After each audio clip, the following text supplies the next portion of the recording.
Salut Benjamin, j'espère Mickaël, que tu vas comment bien. vas-tu? Bienvenue pour la deuxième fois Ouais. chez Recruiter in the House. Tu étais déjà venu dans mon ancien appartement suite Je à un découvre le nouveau. café. Ouais, on avait bu un café, on s'était dit qu'on allait échanger un petit peu sur ton rôle. Et je suis très content de ta venue en France. Tu es là pour quelques jours Ouais, je suis là pour globalement les vacances, les fêtes de fin d'année, parce que du coup, maintenant, effectivement, je vis en Galice, en dans Galice. le nord-ouest de l'Espagne. Nord-ouest, c'est ça, juste au-dessus du Portugal. Tout à fait. Exactement, ça va, il pleut, c'est Ouais, le même, il c'est pleut, le même temps. il pleut pas mal, c'est Même très en vert. Espagne, C'est un ouais. peu la Bretagne espagnole. Ok, Mais du coup, moi, je mets en avant un peu, je vais un peu faire mes 2 minutes de vente de la ouais. Galice. Faut y aller, faut Ouais. venir. C'est très très joli, Moi je connaissais pas du c'est tout. très vert, c'est beaucoup de côtes. On mange exceptionnellement bien. Ok. Donc, fruits de mer, poissons, tout est locaux. Viande, parce que la Ouais. viande, du coup, la vache, elle est toute la journée dehors à manger de l'herbe. Ok, C'est la viande exceptionnelle. Beaucoup de d'accord. viande maturée, Ouais. du très bon vin. Les gens sont adorables. Et du sport aussi, du surf. On peut surfer, Ouais. on peut surfer. On a des côtes effectivement où on peut bien surfer. Je commence tout juste un peu Ouais. moi dessus, mais C'est difficile pour les bras et tout, c'est C'est pas physique. que c'est- Moi j'ai eu du mal. Hein.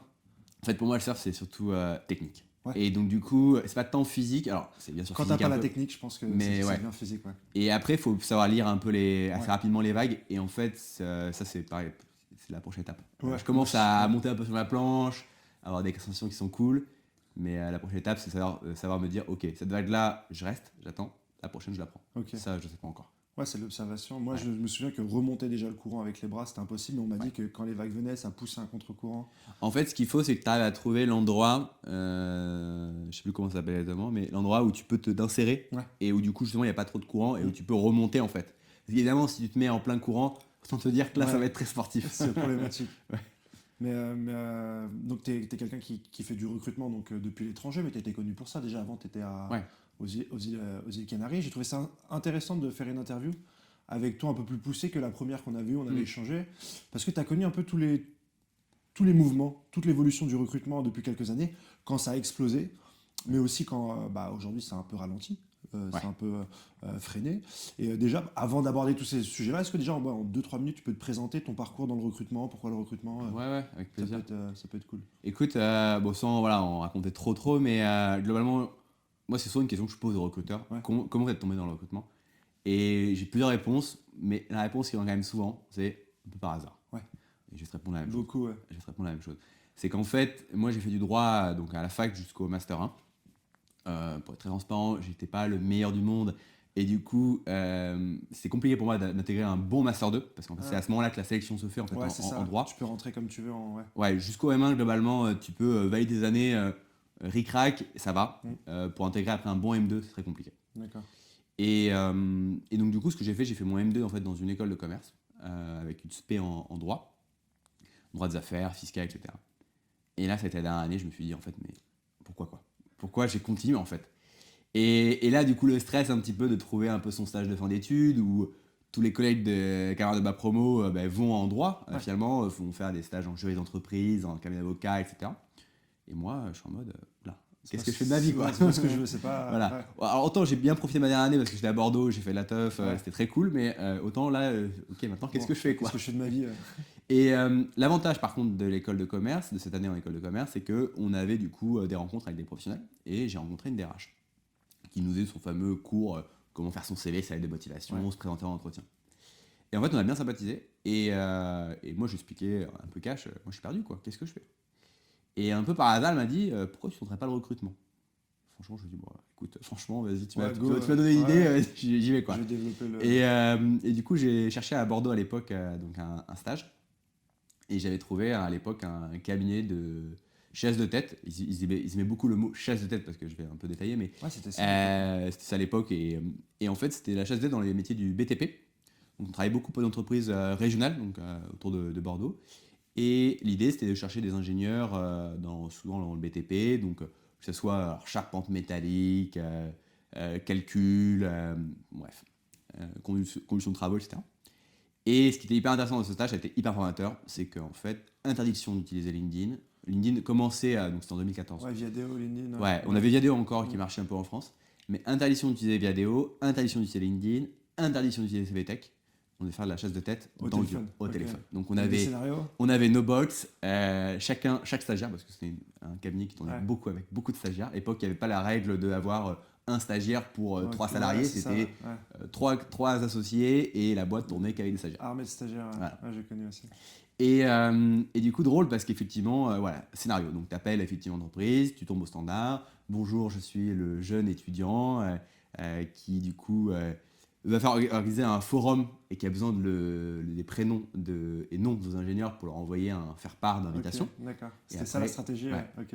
Et après, tu rappelais quelques jours plus tard avec un nouveau scénario Ouais. où là, tu étais le commercial 2.P, Ouais, entreprise dans la construction, et tu avais rendez-vous avec cet ingénieur. ok. Voilà. Et donc, tu passais au fur et à mesure comme ça les barrières. Ouais. Et moi, je trouvais ça très drôle. Ouais. Alors, je trouvais ça très drôle, moi, je rigolais beaucoup. Et il faut bien imaginer que moi, je passais d'un monde où je faisais du droit, où toute la journée, Ouais. j'étais dans la bibliothèque universitaire avec des bouquins de jurisprudence, des commentaires d'arrêt, Ouais. à finalement ne communiquer avec personne. C'est très premier degré le droit et le recrutement au final c'est un métier où tu as le droit de pas de mentir mais tu crées un personnage, tu Ouais. crées un truc, c'est un peu du théâtre en fait au boulot. C'était un peu du théâtre, ouais. Ouais. Et moi, je m'amusais énormément. Ouais, c'est ça, ouais, tu Je fais changeais ça. de nom tous les jours, Ouais. changeais ma voix, Mhm, donc mhm. ça donnait un peu une blague. Et, et surtout, en fait, bon, plus que la blague, j'ai pas continué le recrutement parce que j'ai trouvé ça rigolo, Ouais. mais j'ai continué le recrutement parce qu'en fait, ce que j'ai découvert, c'est que moi qui est très curieux, j'apprenais plein de trucs. Ouais. Tous les jours au téléphone, j'étais avec des ingénieurs qui m'expliquaient, ah bah tiens, on est en train de faire la canopédéale à Paris. Ah, c'est quoi ça? Bah, Google, canopédéale. Ah ouais, waouh, c'est incroyable. Ouais, tous les calculs, les logiciels de calcul pour le dev, c'est un peu la même chose. Ouais. Ouais, tu découvres exactement comment tout a été construit dans Internet et tout, et c'est ça aussi qui m'a Ouais. plu. Et donc, et du coup, après, donc, j'ai continué comme ça. Ensuite, tu deviens auto-entrepreneur, tu bosses pour toi. Ouais, il y a un petit peu, Ouais. il y a encore un peu de temps. Après, je fais un deuxième stage de fin d'études, cette Ouais. fois-ci à Paris. Toujours un cabinet un petit peu d'executive search où on fait beaucoup de scénarios, beaucoup d'identification dans le dur, etc. C'est effectivement ce qu'on vendait aux clients. On leur disait, bah écoutez, nous on fait vraiment de la vraie approche parce que chasser sur LinkedIn, c'est pas de la vraie approche, en tout cas à cette époque-là. Et ensuite, j'ai fait 3 ans dans un cabinet où là j'ai tout appris.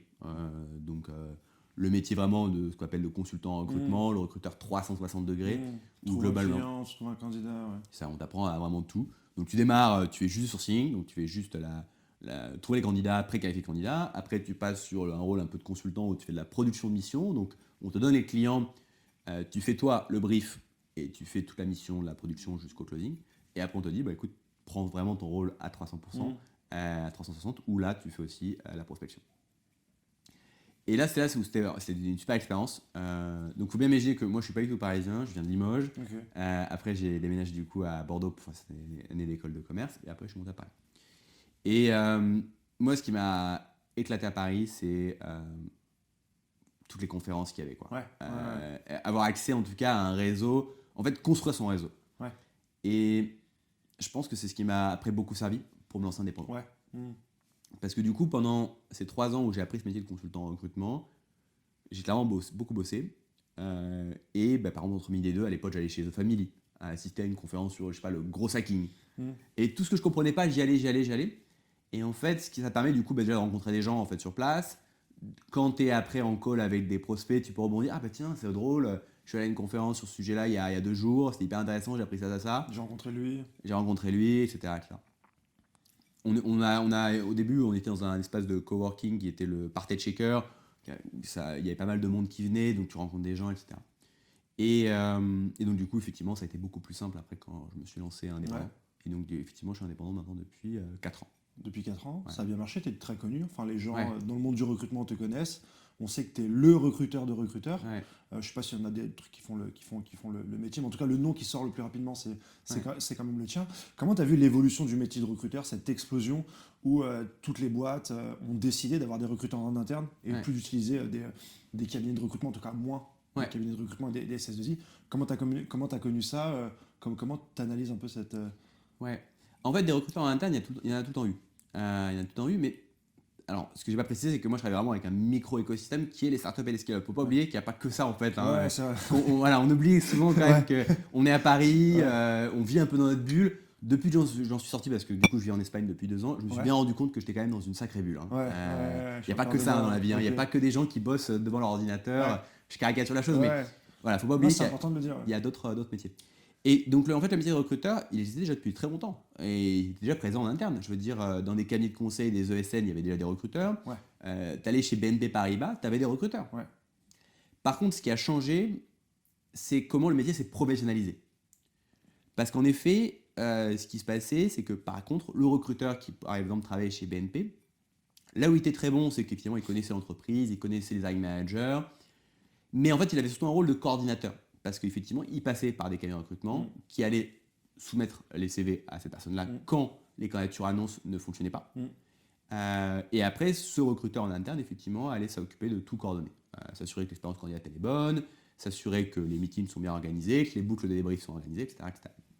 Mais son rôle s'arrêtait là. Ce recruteur en interne ne faisait pas d'approche directe, n'apportait pas effectivement une intelligence marché, etc., etc. Et ce qui a changé, je pense, et ce qui a professionnalisé le métier de recruteur, c'est effectivement pas avoir seulement un rôle de coordinateur, mais c'est effectivement avoir un rôle en fait 360 où il est capable aussi de effectivement faire une prise de brief, d'avoir une expertise marché, de faire de la chasse, d'être data-driven, d'utiliser un ATS, etc., etc. Surtout dans des entreprises qui ont scalé de manière un peu exponentielle. Donc c'est peut-être pas les mêmes volumes, enfin quoique j'en sais pas, j'en sais rien par rapport aux grands groupes, mais c'est des volumes plus conséquents, des équipes qui grossissent. Toi, tu as vu le nombre de clients grossir, comment tu as réagi un petit peu à tout ça? Tu avais énormément de demandes? Ouais. Pour revenir quand même sur ton dernier point, je pense que tu as tout à fait raison. Le métier de recruteur, moi j'aime souvent dire que si vous avez envie de le faire le mieux, il faut aller le faire en startup et en scale-up. Pourquoi? Parce que, comme tu l'as indiqué, c'est là où en général il y a des problématiques de recrutement assez fortes, et en particulier parce que ces entreprises-là recrutent des profils souvent pénuriques. Et donc, pénurique veut dire quoi? Ça veut dire en général beaucoup d'approches directes, ou sinon une réflexion sur la fonction recrutement, et en partie travailler sur l'employer branding, l'expérience candidat, que par exemple, effectivement, se pose peut-être pas, par exemple, je sais pas, un Zara, qui aujourd'hui recrute peut-être massivement, essentiellement des vendeurs, et en fait, l'expérience candidat des vendeurs, est-ce que vraiment il s'y intéresse? Sûrement d'ailleurs, de plus en plus, et j'espère, mais peut-être moins son souci, parce qu'en fait il a beaucoup de candidatures entrantes. Donc c'est clair que le mouvement quand même vient beaucoup des startups et des scale-up, et encore une fois ça vient beaucoup des États-Unis, où les GAFAM se sont posé des questions avant nous, bien sûr, de comment on fait pour continuer à recruter alors qu'on doit continuer à grossir, à gagner des parts de marché, etc. etc.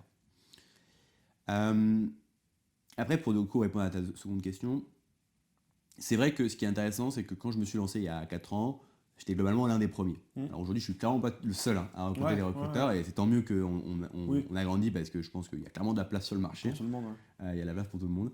Mais c'est clair que quand je me suis lancé, j'étais un peu le premier. Et du coup, dès que tu as fait 2-3 bons recrutements, après le bouche-oreille fonctionne bien. Et assez rapidement, effectivement, j'ai pu avoir beaucoup d'inbound, donc en fait de lead entrant. J'ai pas eu à faire beaucoup de prospection. Ce que j'ai pas effectivement indiqué tout à l'heure dans la présentation, mais c'est que je suis aussi le cofondateur de Recruiter Kitchen, une communauté de recruteurs francophones. Aujourd'hui, on est plus première et les plus grosses. On est plus de 4000 aujourd'hui. Et pareil, encore une fois, c'est génial, ça montre que le métier de recruteur se valorise. On n'est plus du tout la seule communauté de recruteurs. Il y en a vraiment plein. Sur Slack, aujourd'hui, tu as une autre qui s'appelle Growth Hiring, où ils ont un peu un focus sur le growth. Tu as évidemment Sourceur, non peut-être, sur Discord, qui est un contenu exceptionnel. Donc, il y a des podcasts qui sont maintenant lancés. Il y en a une flopée. Il y en a une flopée, voilà. C'est cool. Faut se dire qu'il y a même pas 2 ans, il y a un podcast sur le recrutement. Non, là, Pourtant, je peux en compter facile 5 ou 6, et qui en plus font du contenu régulier. Que ce soit Robin de HireSuite, ou que ce soit Léo Bernard et Élise, qui font beaucoup de contenu sur. Enguerrand aussi, un petit jeune qui m'a contacté, je crois, en premier pour faire une interview. Aujourd'hui, je crois qu'il a fait des podcasts d'une 40aine de personnes, de DRH, autant startup, scale-up que grand groupe. Le mec, il a pas chômé, quoi. Super. Donc c'est vrai que, comme j'avais aussi la notoriété un petit peu de Recruiter Kitchen, que en tout cas à l'époque quand je vivais à Paris, j'organisais pas mal d'événements autour du recrutement, que ce soit sous des formes d'apéro, networking, ou que ce soit des conférences sur des sujets. Je me souviens qu'à l'époque on avait par exemple organisé un sourcing un peu hackathon, où on avait aidé une école un bootcamp de dev à, par exemple, sur une soirée, trouver des profils de formateurs. Et donc tu as compris très vite que pour ton métier, c'était intéressant de créer une communauté. et de fédérer les gens autour du recrutement. Ouais. Et finalement, ça devient ton vivier, toi, quand tu as besoin de recruter, etc. Ouais. Tu es un petit peu avant-gardiste un peu sur ça dans le recrutement, je trouve. Allier la création de communauté et son activité, je trouve que ça commence à se faire aujourd'hui, il y a Ouais. des newsletters, etc. Mais en plus, avec des nouveaux outils comme Slack, c'est intéressant. Comment ça t'est venu instinctivement Non, ça m'est pas forcément venu instinctivement. Par contre, à l'époque, quand on a lancé ça avec du coup Amélie Collinet, qui ouais. est notre recruteuse, Ouais. on était tous les deux recruteurs dans la tech. Et ce qu'on voyait, c'est qu'en fait, déjà à l'époque, je sourçais uniquement sur LinkedIn, c'était un peu Ouais. compliqué. Ouais. Et par contre, ce qu'on avait remarqué, c'est que beaucoup de devs étaient sur Slack, Ouais. dans des communautés. Et donc, on avait commencé nous-mêmes d'ailleurs à chasser des devs directement dans ces Slack-là. Et on s'est dit, mais pourquoi les devs, eux, peuvent se réunir dans une communauté et pourquoi nous, on ne peut pas, en fait, en tant que recruteur, se réunir dans une Je communauté? trouve que notre communauté, surtout le recrutement, c'est beaucoup fait influencer par le dev, Ouais. que ce soit dans l'approche, dans le gros, dans la création de communauté, Mm. et même dans l'organisation. J'ai fait une interview d'un CTO qui a monté un cabinet avec Mehdi Lebel, Blue Maze, et qui développe une méthode agile en interne pour le recrutement. C'est Super. une vidéo qui va bientôt sortir. Trop bien. Mais je trouve que, et même maintenant on se met en freelance, enfin on sait depuis longtemps, mais on s'est mis en freelance comme les développeurs. Je trouve que on a fait beaucoup de mimétisme par rapport aux développeurs. Et donc je comprends. Hein. Ouais, non, je suis assez d'accord Que avec tu sois arrivé, ouais. ce que tu dis, ouais. Et donc, du coup, effectivement, on a créé cette communauté sur Slack parce que ce qu'on voulait, en fait, c'est assez rapidement que ce soit online et qu'on puisse potentiellement réunir tous les recruteurs français, en fait. Ouais. Et pas seulement ce microcosme parisien Ouais. qui peut facilement se retrouver. Et donc, voilà. Et d'ailleurs, à l'époque, c'était marrant parce que le nom de Recruiter Kitchen, en fait, on l'a fait voter par la communauté. D'accord. En fait, on avait dit, écoutez, la communauté, elle vous appartient. Ouais. Elle n'appartient pas à nous. Ouais. C'est pas en tout cas l'envie qu'on a. Ouais. On a envie qu'elle vous appartienne. C'est-à-dire open source. très Décentralisée, open source. etc. Et donc du coup, on avait dit à la communauté, essayez de trouver des noms. Mm. Et on en retiendra peut-être 3 ou 4 et on Ouais. on les soumettra au vote. Mais c'est vrai que ouais, j'ai d'abord reconnu Recruiter Kitchen avant de savoir que c'était toi qui étais derrière. C'est vrai que tu as été très discrète, tu as vraiment consolidé la structure avec Amélie aussi et que ça a d'abord vécu parce que c'était intéressant pour nous de tous se rencontrer avant d'être ton petit bébé, ton petit side project. C'est là aussi que le métier évolue, tu as de plus en plus de demandes. Comment tu gères un petit peu le recrutement à ce niveau-là? Est-ce que les candidats que tu appelles sont un peu plus exigeants, les recruteurs? Ouais. On est passé du tout au tout, tu l'as vu toi? Ouais, on est passé du tout au tout. Et comme toujours, hein, en fait, c'est vraiment l'offre et la demande. En fait. Et du coup, ce qui est drôle, c'est que dans les périodes de growth, clairement, les recruteurs sont très exigeants, ils sont très sollicités. Et du coup, quand on arrive à les avoir au téléphone, parce qu'il faut réussir à les avoir au téléphone, effectivement, ils nous détaillent un peu un cahier des charges de ce qui pourrait les indiquer, les motiver à changer. Et en fait, c'est fine, tu vois. Mais par exemple, dans une période où on est clairement moins en growth actuellement, tout de suite, on sent que les recruteurs sont quand même peut-être un peu plus ouverts à parfois baisser leur salaire, parfois revoir un peu leurs attentes sur leur carrière, etc.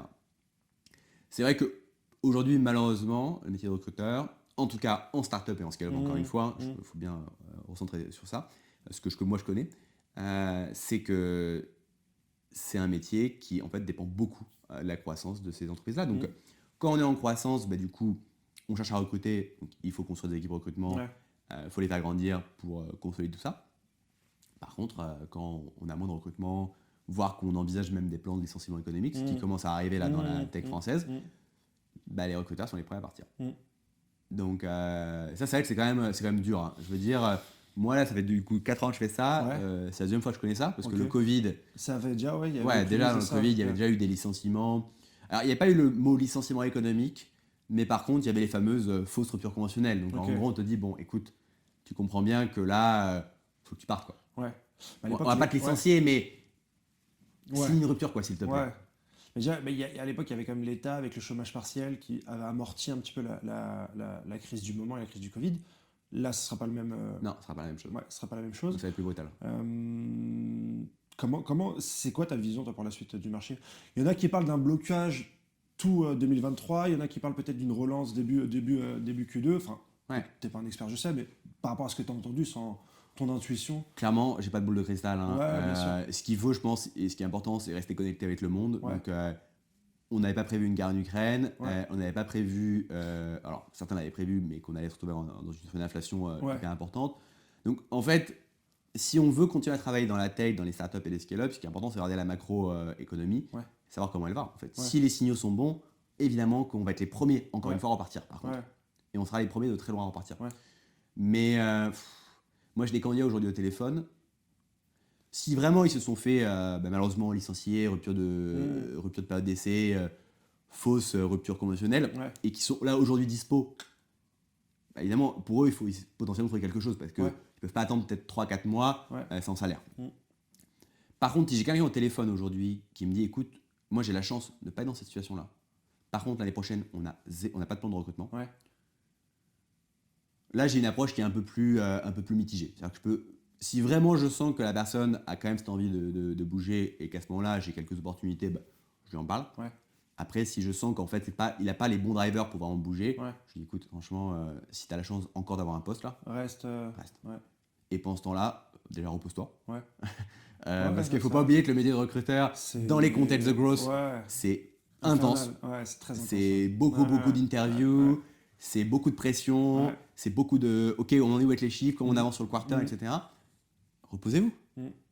C'est Ouais, c'est vrai qu'on a oublié ça, mais, et on se sent peut-être un peu coupable, mais c'est vrai que Ouais. reposez-vous, ça peut être un bon driver déjà pour prendre en compte tout ce qu'on a fait, d'essayer d'analyser aussi ce qu'on a Ouais. manqué, faire un feedback un peu de notre activité. Ouais, c'est vrai que c'est un bon conseil. En fait, moi je dirais qu'il faut même profiter de cette période-là pour. Ouais. Dans les périodes de growth, on est la tête dans le guidon, on prend pas de recul. Alors ce qui est pas bien, hein. On devrait être capable de quand même maîtriser un peu ça Mm. et quand même prendre du recul. Mm.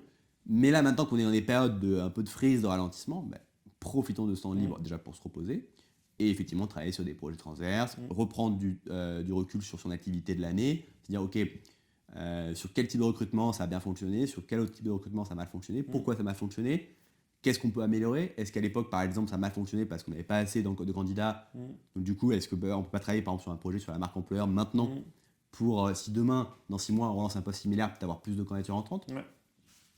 Donc ouais, c'est le bon moment maintenant pour souffler un coup Ouais. et se poser et réfléchir sur des projets. Et aussi contacter le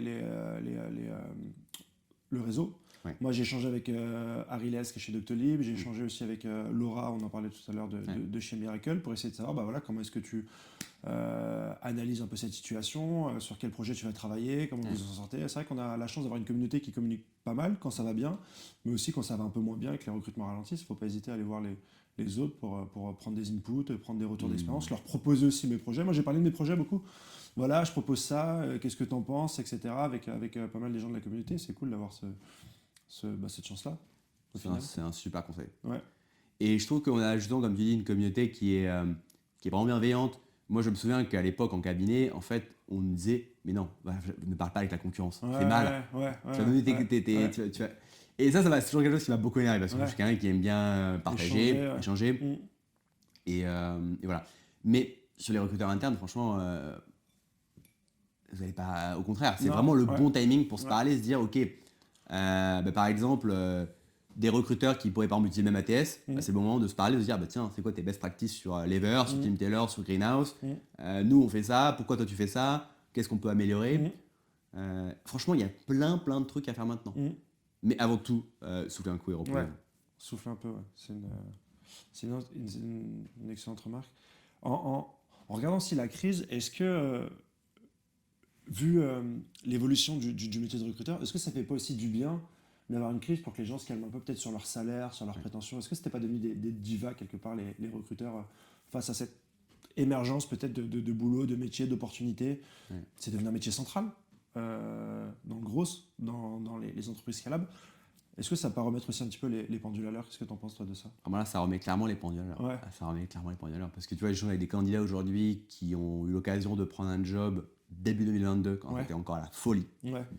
Moi, j'ai eu la chance, là, sur le premier semestre 2022, de faire les 3/4 de mon objectif de chiffre d'affaires annuel. Que je me fixe à moi-même, en fonction de plein de trucs. Et là, du coup, heureusement, le quart restant, là, tu vois, je l'ai globalement fait maintenant. Et donc, du coup, je termine sur une année vraiment dont je suis content. Mais ceux tu vois, qui ont été recrutés là, début 2022, ils ont été recrutés encore à l'époque avec des gros salaires. Et là, aujourd'hui, il y en a qui sont obligés de prendre des cuts. Je parlais des candidats qui ont, sur des profils seniors, qui avaient à l'époque réussi à prendre des salaires à 70, 80 K en fixe. Aujourd'hui, je leur dis, écoutez, Ouais, ça va être. Ça va être compliqué, quoi. Ouais, ouais. Donc là, vous avez deux choses, hein. C'est soit vous êtes patient, vous avez de l'épargne, et franchement, limite, partez en voyage pendant 3 mois, voilà, mais Ouais, comme toujours, le hein, temps que, ouais. pensez à sa vie perso, ça fait du bien aussi, de temps en temps. Soit vous êtes ric-rac parce que vous avez des engagements, etc., vous avez pas suffisamment d'épargne, et qu'il faut que vous trouviez un job maintenant, globalement, pour conserver ce niveau de salaire, il faudrait passer en freelance. Ouais. Se dire, tiens, pendant 3 mois, je fais du freelance, je facture un TGM assez élevé. Et ça, pareil, encore les TGM super élevés qu'on a vus pendant quelques années, c'est un peu fini là. En tout cas pour l'instant. Soit il faut accepter de prendre un cut assez important sur un taf, un job en CDI. Mais est-ce que c'est une bonne chose? Tu vois, je suis pas forcément d'accord. En soi, pour moi, c'est l'offre et la demande. Tu vois, faut juste revenir sur les basiques d'économie. C'est que quand on est sur des périodes où on cherche des recruteurs, moi, je suis entièrement OK que les recruteurs demandent des salaires élevés, que voilà. Après, faut être réaliste quand c'est moins le cas. Il y a Faut un aussi être OK équilibrage, sur le fait de perdre du salaire, d'avoir moins d'opportunités, d'être moins contacté et de pouvoir effectivement un peu moins choisir. Ça, c'est une très bonne analyse. En tout cas, c'est cartésien. Moi, c'est le regard que j'ai. Toi, concrètement, là, par rapport au début d'année, t'as combien de postes?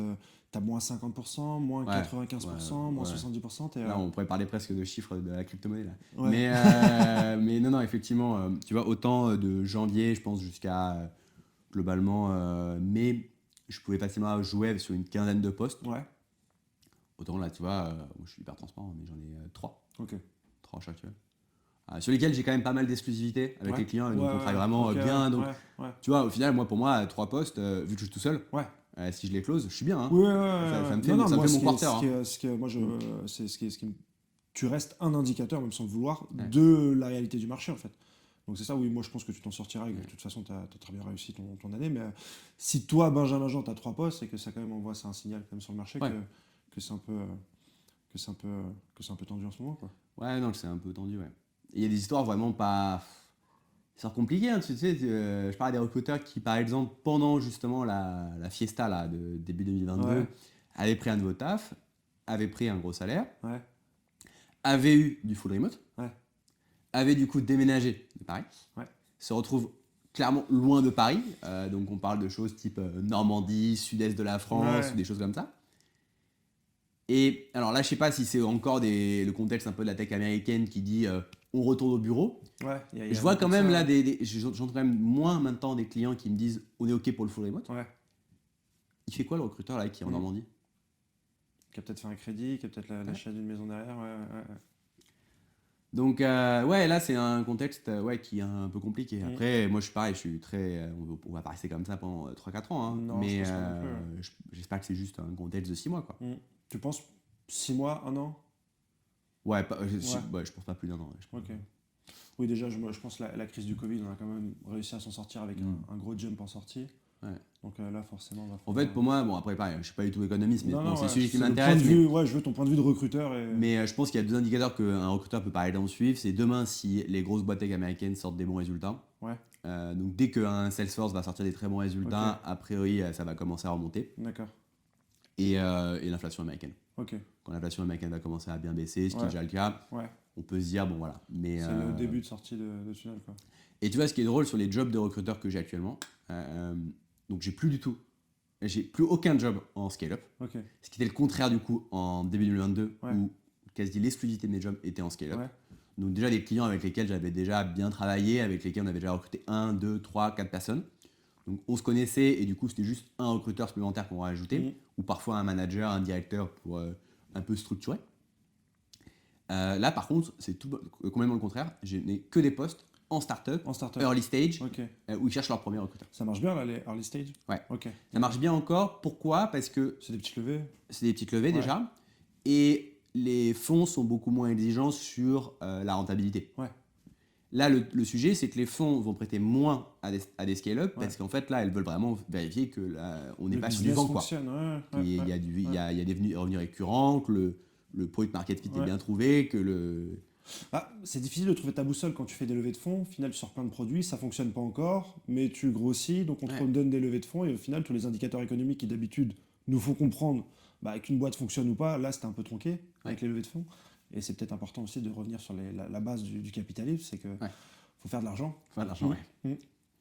Et ça c'est quelque chose qui sera, je pense, hyper intéressant à surveiller. Pareil, hein, j'ai pas de boule de cristal. Ouais. Mais est-ce que ce qui s'est passé dans la tech post-Covid, où Mm. effectivement on a eu des entreprises qui, je pense, ont été valorisées à des montants stratosphériques, Mm. alors que en fait leur valeur sur le marché était Mm. relativement faible, Mm. est-ce que ça va se reproduire? Ça à surveiller. Est-ce qu'on va réussir à tirer une leçon de ça Tirer une leçon de ça, ouais. pour ne plus Ouais. le refaire? Ouais. Bon, à surveiller. Bah, merci en tout cas pour ton point de vue sur tous ces sujets-là. Ouais, avec plaisir. C'est cool de t'avoir. Je pense que tu es, comme j'ai dit au début, une personnalité qui a un point de vue intéressant parce que tu es complètement en adéquation avec ce qui se passe sur le marché, quand Ouais. ça va bien et quand ça va un peu moins bien. Puis tu restes optimiste, c'est cool. Sur Ouais, non, mais il l'avenir, faut. tu as quand même bien réussi ton année. Et c'est quoi toi ton plan de jeu pour 2023? Est-ce que tu vas Ouais. essayer de recruter d'autres postes, des sales? Est-ce que tu vas rester sur le recrutement? Est-ce que tu vas faire de la formation? Peut-être est-ce que des recruteurs vont vouloir se former à autre chose? C'est quoi toi ta vision un peu sur Ouais, écoute, pour moi, pour 2023, le surf? ouais, ouais, le surf, ouais. Je pense à un petit voyage aussi en Amérique latine, là, Ouais. de un mois qui va Argentine? il va se goupiller. L'Argentine, là, depuis maintenant, je sais pas trop, mais, bref, vu que je commence à parler pas mal espagnol, c'est vrai que pour connecter Ouais. avec les gens, c'est plutôt cool. Mais bref, non, pour 2023, ce que j'aimerais bien, c'est toujours continuer à recruter des recruteurs. En fait, c'est trop tentant en tant que freelance de se dire, quand ça va mal, voilà, je me dévie, je pense du coup très court terme et je pense plus ma vision. Moi, ma vision et mon expertise, c'est du recrutement de recruteurs. Je fais ça depuis 4 ans. Je connais globalement la plupart des recruteurs aujourd'hui à Paris et en France. Je connais pas mal de startups et de scale-up. Je suis connu pour ça. Pourquoi demain? Parce qu'il y a une crise et parce que j'ai 2-3 mois un peu difficiles, je vais aller faire l'autruche en allant recruter un comptable. Mm. Tu vois, je peux le faire, mais en fait, à ce compte-là, aujourd'hui, je préfère en fait rien faire. Ok. Alors, rien faire, c'est un grand mot. Je vais faire d'autres choses, peut-être développer d'autres business, Mmh. d'ailleurs en dehors du recrutement. Mm. Mais non, je vais continuer à recruter des recruteurs. Ouais. Je pense que là, sur le premier quarter de 2023, ce qui va se passer, c'est que je pense que l'offre de job va pas être encore folle. Mm. Par contre, il y aura encore toujours beaucoup de recruteurs à dispo sur le marché. Mm. Je pense que les premiers plans de licenciement éco là, dans la tech française vont commencer à arriver. Je crois qu'il y en a un premier, mais je ne me rappelle plus du nom. C'est Miro. En tout Miro, cas, j'ai c'est vu ça. un article des échos hier. Pareil, ouais, c'est Miro. Ouais, Miro. Le premier, ouais. Donc le premier, c'est que le premier, hein, et il va y en Ouais. avoir sûrement d'autres. Donc là, c'est quoi en fait? L'idée, c'est d'être présent pour les recruteurs. Tu vas prendre un peu de temps au téléphone, essayer de donner quelques conseils, reprendre le CV, le profil LinkedIn si besoin. Voilà, donc être présent pour les recruteurs, je pense que tu vois, c'est un peu ce que je peux faire et c'est ce que je ferai.